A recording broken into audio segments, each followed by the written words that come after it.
हरितालिका तीज में सुहाग का सामान ब्राह्मण को कैसे दान करना चाहिए और इसका महत्व क्या है। हरितालिका तीज पर सुहागन महिलाएं भगवान शिव और माता पार्वती की पूजा करती हैं। इस दिन व्रती स्त्रियां ब्राह्मण को सुहाग का सामान दान करती हैं, लेकिन ये सामान क्यों दिया जाता है, इसका क्या महत्व है। नमस्ते दोस्तों, आप सबका मेरे चैनल छोटी लेखिका पर स्वागत है, जहां हम आपको जीवन और परंपराओं से जुड़ी सच्ची और गहरी बातें बताते हैं।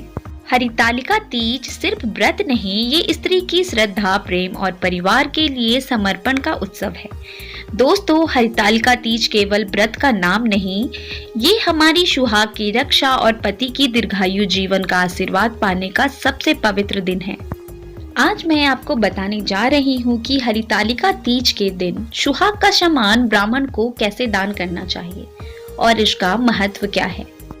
इस दिन व्रती स्त्रियां 16 श्रृंगार का सामान भगवान शिव पार्वती को अर्पित करती हैं और फिर ब्राह्मण को दान करती हैं। इसमें शामिल होती हैं चूड़ी, जो हमारे रिश्ते में बंधन और प्रेम को मजबूती का प्रतीक है। बिंदी, जो स्त्री की पवित्रता और सौंदर्य का चिन्ह है। सिंदूर, जो पति की लंबी आयु और अखंड सौभाग्य का प्रतीक है। कुमकुम और हल्दी, जो मंगल और समृद्धि का संकेत है। महावर, मेहंदी, आलता, जो स्त्री के सौंदर्य और वैवाहिक सुख को बढ़ाने वाला माना जाता है। कंघी और शीशा, जो स्त्री के श्रृंगार और आत्मसम्मान का दर्पण है। गहने, कृत्रिम या सोने चांदी के, जो सुख, समृद्धि और वैभव का प्रतीक है। साड़ी या वस्त्र, जो सम्मान और संपूर्णता का दान माना जाता है। श्रृंगार की डिबिया, जिसमें सभी छोटी छोटी वस्तुएं होती हैं।